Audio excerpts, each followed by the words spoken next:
Outro dia eu falei para uma escola em Caxias, no interior do Rio Grande do Sul, e eu muito raramente falo em escola, eu não tenho muita paciência, e foi bonitinho, porque depois eram alunos assim de 15, 16, 17 anos, um monte veio pedir autógrafo, e vários apertaram mesmo assim, dona Lia, a senhora pensa que nem eu.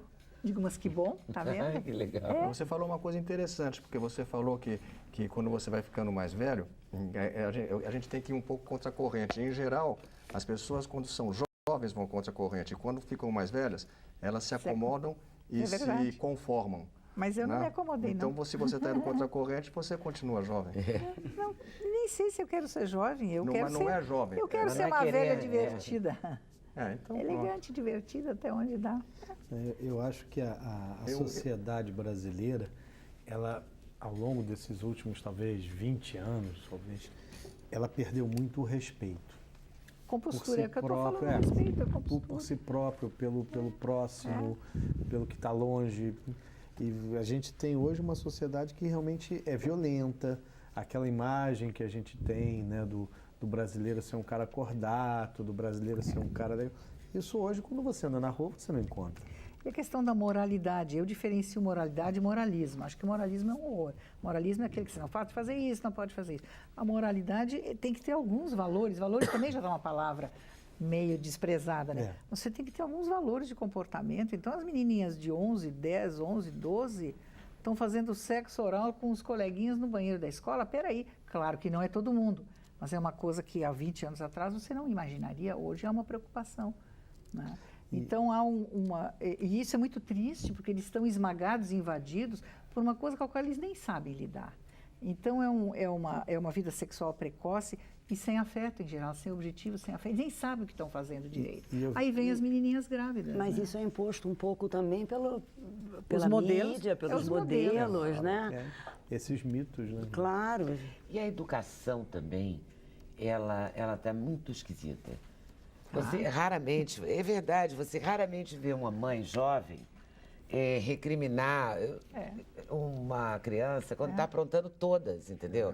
No máximo, eu odeio quando tem no avião, tem alguém atrás de mim ou do lado, que a criança está aprontando todas, aí você olha, eu não consigo não olhar, eu olho. Eu olho com cara de bruxa. Pois é isso, eu olho com a cara pior que eu tenho. Aí a mãe diz, olha, a tia não está gostando. Quer dizer, você tem que parar, porque a tia não está gostando. Não ela, né? Não, os pais não têm mais. Não têm mais paciência. Não é da função dela. Isso me irrita profundamente. Outro dia eu fui dar uma palestra, não me lembro, acho que foi em São Paulo, algo assim. Aí um jornalista me entrevistou antes e disse, eu ia falar sobre educação e autoridade. Ele disse, a senhora vai falar sobre o que mesmo? Eu digo, sobre educação e autoridade. Ele olhou para mim e disse, autoridade? Aquilo que isso pode, aquilo não pode, digo, é essa velha coisa. Mas parece que é palavrão, né? Isso pode, aquilo não pode. É isso que eu quis dizer, né? Quando eu falei que o mundo está esquisito, porque está esquisito. E a meninada fica completamente perdida. Né? Aí, sabe, a internet te manda fazer, todo mundo manda alguma coisa, você tem que ir. Você tem que ter aquela grife, aquela bolsa.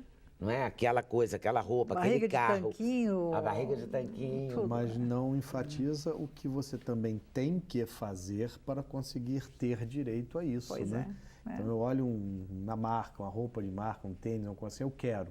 Mas também não está junto a isso. Você tem que trabalhar para gerar riqueza, para ter riqueza, para ter acesso a isso. Isso não está incluído. Isso não vem junto, né? Mas é esquisito porque você tem netos também. Tenho 7. Pois é, 7. O que se diz?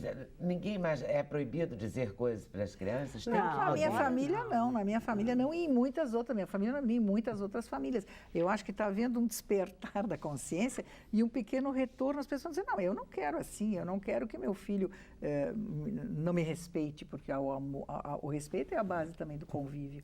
Né? Tem um capítulo que eu digo, família é a dança dos desiguais, mas eles têm que aprender seu ritmo, né?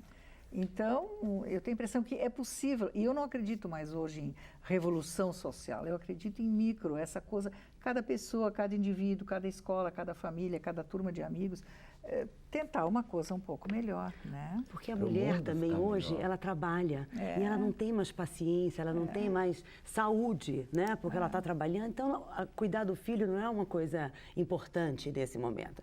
Na mostra de cinema infantil eu vejo, os pais chegam, eles querem às vezes... Praticamente desovam. Desovam. Vocês podem cuidar das crianças? Não. Outro dia me contaram de uma família que a pessoa esqueceu os filhos no aniversário. Teve uma festinha. Não esquece. E largaram as crianças lá, entendeu? Esquece o filho no carro, esquece o filho na creche. No carro. Esqueceram no carro. Porque as pessoas estão muito tensas, a vida está muito difícil também.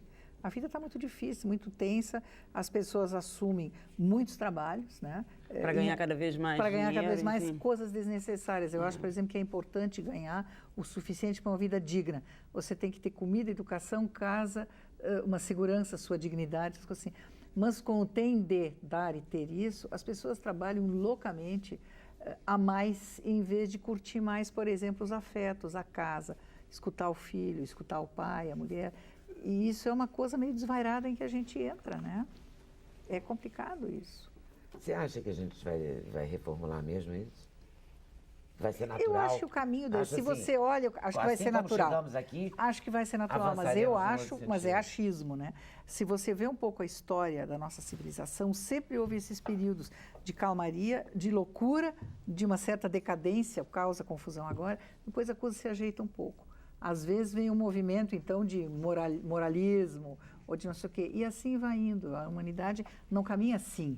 Ela vai com altos e baixos. Eu acho que aos poucos as coisas vão... Você vê que em alguns países da Europa, que eu não estou elogiando, não moraria fora do Brasil, eu adoro morar aqui, já existe aos poucos, depois da fúria de que a mulher não vale nada se não tem uma profissão fora de casa, um retorno para os cuidados da casa. Por exemplo, marido e mulher com meio turno de trabalho cada um. Mas aí é hipercivilizado. Você bota lá Suécia, etc. A gente pode chegar lá. Mas a gente pode chegar lá. Não é? Que se reorganize um pouco a sociedade para ter menos desvario, menos loucura. A gente queria ter uma profissão, lutou por isso e fez passeata e tal. Mas a gente também queria essa divisão com o companheiro, porque a gente, né? E a gente sofre pra caramba. Com o marido, com o namorado, com quem Eu for. vivo com muita gente jovem, então médica, ou empresária, etc. Então, de noite, o pai e a mãe chegam em casa, estou morto de cansado. E as crianças? Tem solução agora? Não. Mas são coisas a ser repensadas. A sociedade, nós também, não oferecemos, por exemplo, creche boa, barata, perto de casa, para as mulheres jovens que trabalham. Como faz? As avós também estão trabalhando fora. Esse é o problema. Então, a mudança na sociedade foi muito bruta e rápida, e as crianças e os pré-adolescentes são os mais atingidos, os velhos. E você também tem feito livros infantis? Pois é, os meus livros... Eu não me considero uma autora de livro infantil, mas, na verdade, eu tenho 3. 2 são os livros das bruxas, né? Histórias da Bruxa Boa e A Volta da Bruxa Boa, que foram histórias muito loucas que eu comecei a inventar quando a mais velha das minhas netas meninas, agora está com 11, tinha 13 e pouco e estava esperando irmãzinhas gêmeas. Então, ela morava no andar de cima, no andar de baixo da minha casa, e ela descia muitas vezes. Eu comecei a inventar uma história muito louca, que eu era uma bruxa boa, disfarçada de avó, e ela ia ser minha ajudante, aprendiz de bruxinha. E aquilo a gente se divertia. Depois eu tinha um monte de histórias, mandei para a Record, publicaram. A mãe dela, que é médica e artista plástica, ilustrou, ficou uma graça. Depois eu acabei A Volta da Bruxa Boa. Porque um dia ela chegou e disse: vovó, por que eu não tenho vovô?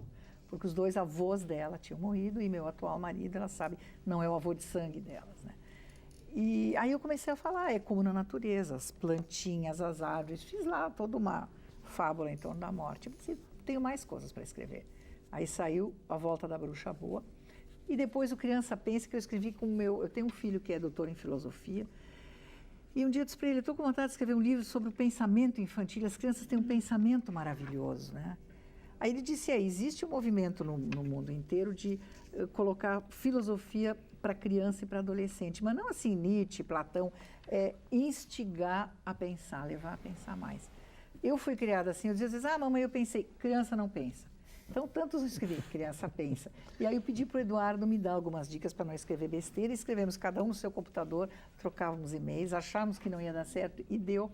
E está muito engraçado. Em Porto Alegre já saiu peça de teatro. Aqui você fez uma parceria com os 2, então. Sim, a minha filha como ilustradora, tudo que eu faço que é infantil, ela ilustra. E o Eduardo e eu escrevemos um pouco a 4 mãos, cada um inventava uma história. Aí inventamos o gigante, eu inventei que o gigante era grande, burro. Aí eu disse para ele, você lembra quando vocês eram crianças, um queria xingar o irmão de burro, dizia, você é um dandão. Chamamos o gigante dandão. Então foi muito divertido.